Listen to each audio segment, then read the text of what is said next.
today's episode, ang gagawin naman natin ay magluluto tayo ng one whole chicken and i-review natin yung aking bagong oven. So, ang gagawin natin ay roasted chicken and ito yung mga kailangan natin. So, kailangan natin ng one whole chicken, onion, garlic, orange, and lemon para madagdagan yung kanyang flavor. Also, potato, toyo or soy sauce, and canola oil. And this one is for plating. Simulan na natin, guys. So, set aside muna natin, guys, ang chicken dahil magagayat muna tayo ng onion.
So, lalagyan natin siya, guys, ng lemongrass.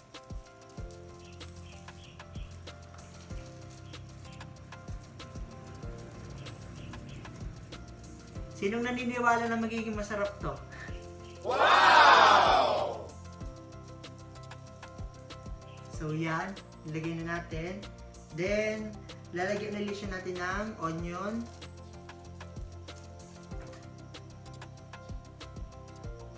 Garlic.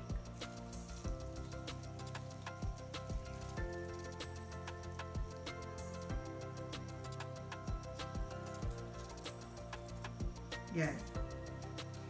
So, ready na siya, guys. I-close lang natin tong feet. Tatali.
So habang hinihintay natin guys na matalian yung aking manok,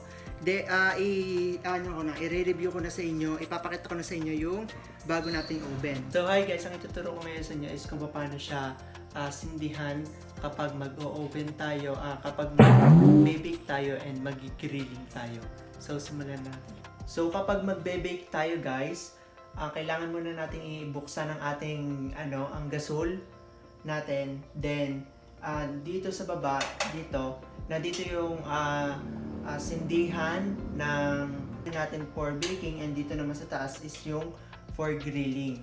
So lang guys, kapag magsisindi tayo ng kahit saan sa dalawang yan, wag muna natin silang pipihitin wag muna natin itong pipihitin. Kailangan muna tayo ng apoy, ganyan. Then, bago natin siya pipihitin ganon. Okay? Kasi kapag pinihit natin agad siya ng malakas, then magkakaroon ng gas dyan, tapos naglagay tayo ng apoy, ang tendency nun, lalakas yung apoy niya dahil lang sa gas, so may tendency na sumabog. Kaya kailangan, sisindihan muna natin siya, yan, tapos bago natin siya bubuksan. Yun. So, meron na siyang apoy sa ilalim. So, nabuksan na natin yung apoy. And, hindi siya sumabog dahil inuna natin siyang sindihan dito. Then, bago natin siya binuksan dito. Okay, guys? So, patayin na natin. Kung din sa grilling, guys, lalagyan muna natin sila sisindihan muna natin ng apoy. Then, bago natin siya pipihitin. Yan. Kita nyo, may apoy na siya. Ganun lang guys, kadali. So, ito naman guys is for sa ating gas range. So, itong isang ito is para sa upper left. And ito namang isang ito is para sa lower left. Ito siya. Yan. Ito para dito. Yan. And then ito para dito. And ito namang gitnang ito is for baking and grilling. Yan. Yan siya. Sa kanina natin inano. Then, ito naman is for dito sa plate natin. Yan. And, ito namang last is stove again.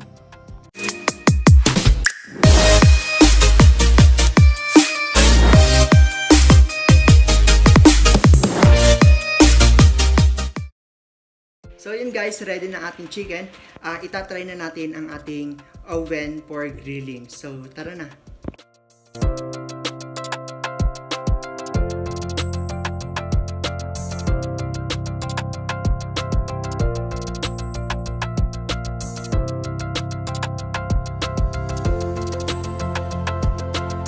Guys, nag-grill na siya, and babalikan ko na lang kayo mamaya pag okay na siya.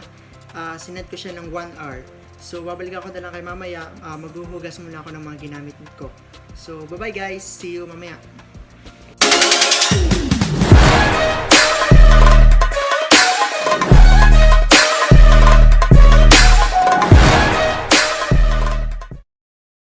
Hello guys! So yun, natapos na natin ang ating roasted chicken at ito na ang kanyang resulta. So yan guys, thank you for watching. Sana ay natulungan ko kayo at sana ay gawin nyo din to sa inyong mga bahay. So kung may gusto kayong ipagawa sa akin guys na luto or bake, comment nyo lang sa comment section at gagawin natin yan. So maraming salamat guys! So shout out kay Christian Mark Maranan, kay Darlene Di Castro, Ken Ivan Olan, Lyra May Sawali, Franklin Jan Mortel, Casey Casala Abante, Gina Dibdibiek, Evangeline De Guzman, Christian Garcia Kamitan, kay Paula Pajarito, kay Calle De Sales, Lance Vincent Galinato Velasco, Marveline Nitoral Bihasa, Win Jane Burrito Ruring, Roy Rolda, Nika Angela Cabala Belen, Rance Harvey Magbo, Riza May Balonzo Rosales, Rochelle De La Peña, kaklase ko po yan, PM nyo.